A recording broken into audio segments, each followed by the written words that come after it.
ሰላም ጤና ይስጥልን ክቡራትና ክቡራን አድማጮቻችን፣ ይህ አዋትቪ ነው።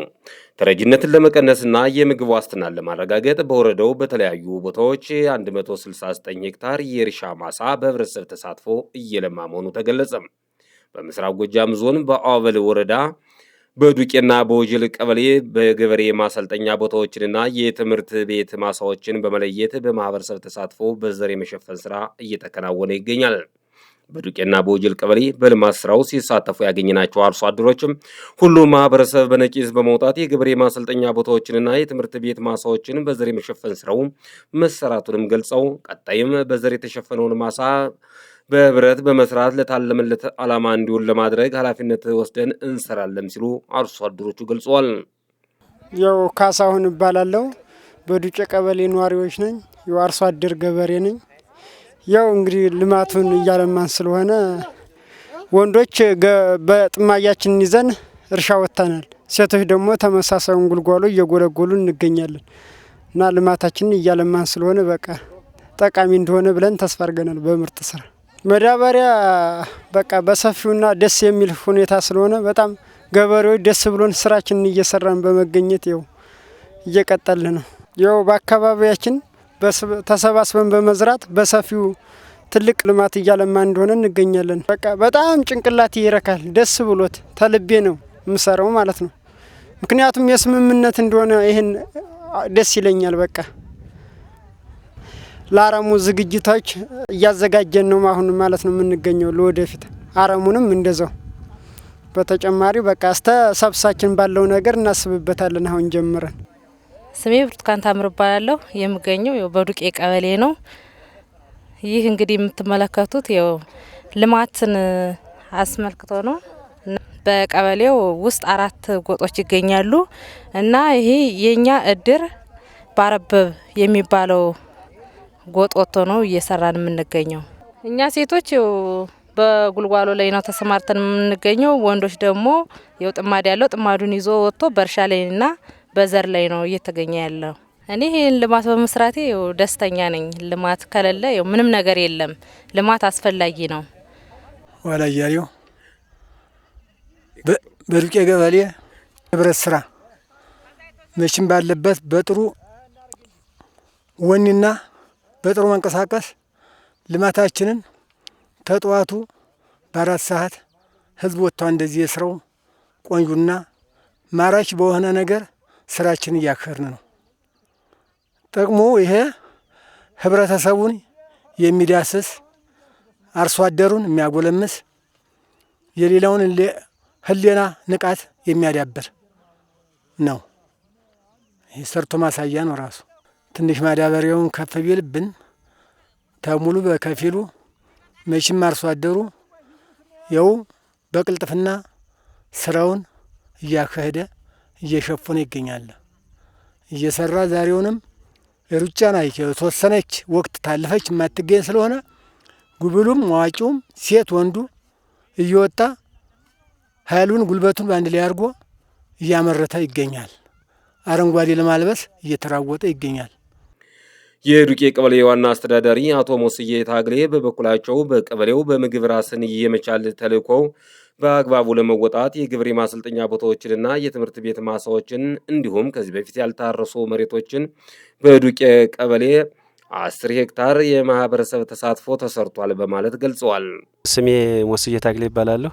የዱቄ ቀበሌ ዋና አስተዳዳሪ ህዝቡን በማቀናጀት ስምሪት በመስጠት ከመጀመሪያ እስከ መጨረሻ ድረስ ተግምሻ እስከ ዘር እስትወቅ ድረስ ስምሪት ሰጥተነዋል።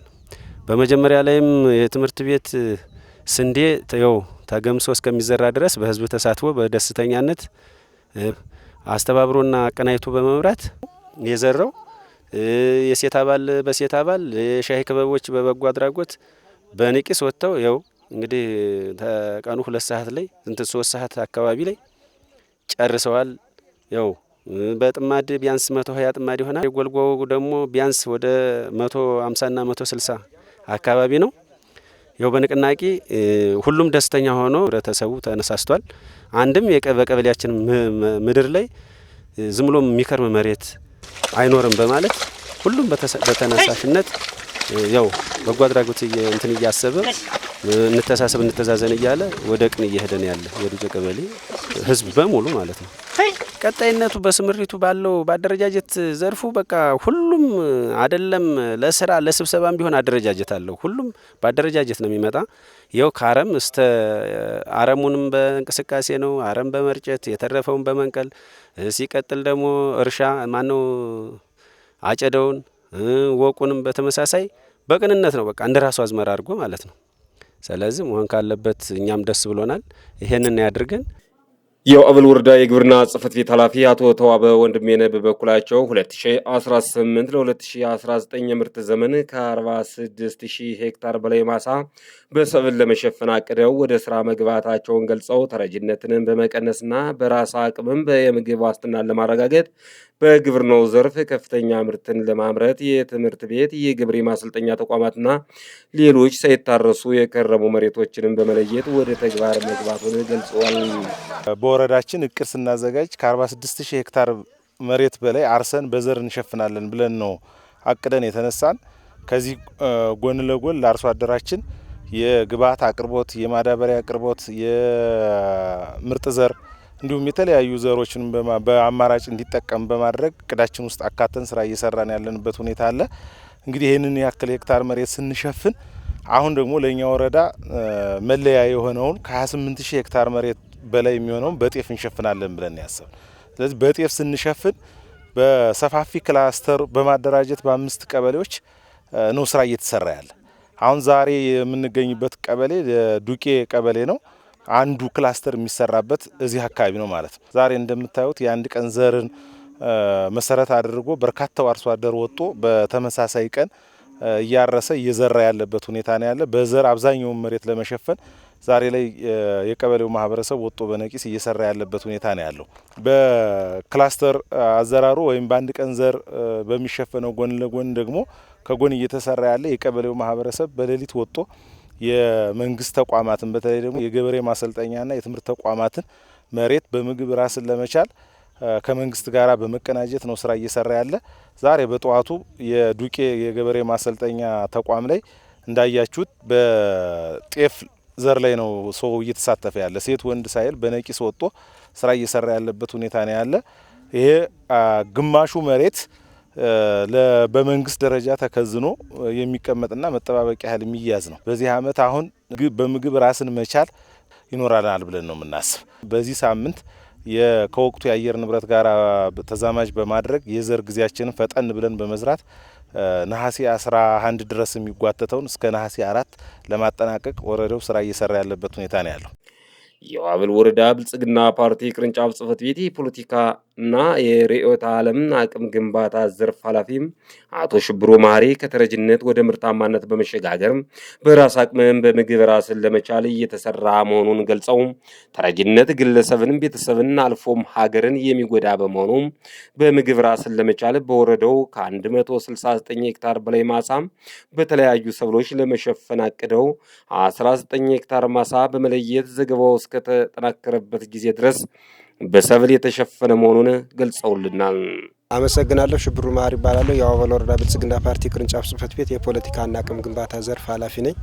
እንግዲህ እንደሚታወቀው በምግብ እህል ራስን ለመቻል እንደ ወረዳችን አንድ ኢኒሼቲቭ አድርገን እየሰራንበት ያለ ተግባር ነው። እንግዲህ ይሄ ተግባር እንደ ወረዳ ወደ 169 የሚሆን ሄክታር መሬት እንደ እቅድ ይዘን በዘንድሮ ዓመት እንግዲህ ወደ 19 ሄክታር የሚሆኑትን ለይተን ወደ ስራ ገብተናል። እንግዲህ እነዚህን የለየናቸው በተለይ የተቋማት ቦታዎችን፣ የአርሶ አደር ማሰልጠኛ ተቋም፣ የትምህርት ቤት ቦታዎችን እና ሌሎችም ሳይታረሱ የከረሙ መሬቶችን በመለየት እንደ ወረዳ ለይተን ወደ ተግባር ገብተናል። ከዚህም ውስጥ እንግዲህ ወደ ሙሉ በሙሉ የተለየው ወደ 19 ሄክታር የሚሆነው ታርሷል።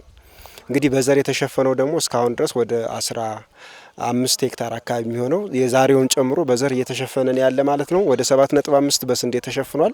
ቀሪው ደግሞ በጤፍ እየተሸፈነ ያለበት ሁኔታ ነው ያለ ማለት ነው። ስለዚህ ይህንን በትኩረት ይዘን ሌሎች ቀበሌዎችንም ተደራሽ አድርገን ቀጣይ ራሳችንን በራሳችን መቻል አለብን በገቢ ምንጭም በምርትም ራሳችንን መቻል ስላለብን ተረጅነትን አስወግደን ምርታማነትን ጨምረን የተሻሻሉ ቴክኖሎጂዎችን ጭምር ተጠቅመን ምርትና ምርታማነት አድርጎ ኢትዮጵያ ከተረጅነት ይልቅስ ራሷን በራሷች ላይ ኤክስፐርት የምታደርግበትን ስትራቴጂክ ጭምር ተነድፎ እየተሰራ ያለበት ሁኔታ ነው ያለው ማለት ነው። ስለዚህ እንደ ወረዳችንም ይሄን እቅድ ይዘን ወደ ስራው ገብተን አሁን ላይ ስራውን እያከናወን ያለንበት ሁኔታ ነው ያለ። በማህበረሰብ እንደዚህ ወጦ በነቂስ አርሶ እንደዘራው ሁሉ ደግሞ የአረም ስራ እንቅስቃሴ ያስፈልጋል። የሰብል ስብሰባ ያስፈልጋል። የወቅ ስራዎች ያስፈልጋል። ከእርሻ እስከ ጉርሻ ድረስ ያለውን ስራ በነቂስ እንዲሰራ ሰፊ የግንዛቤ ስራዎች ተፈጥረዋል።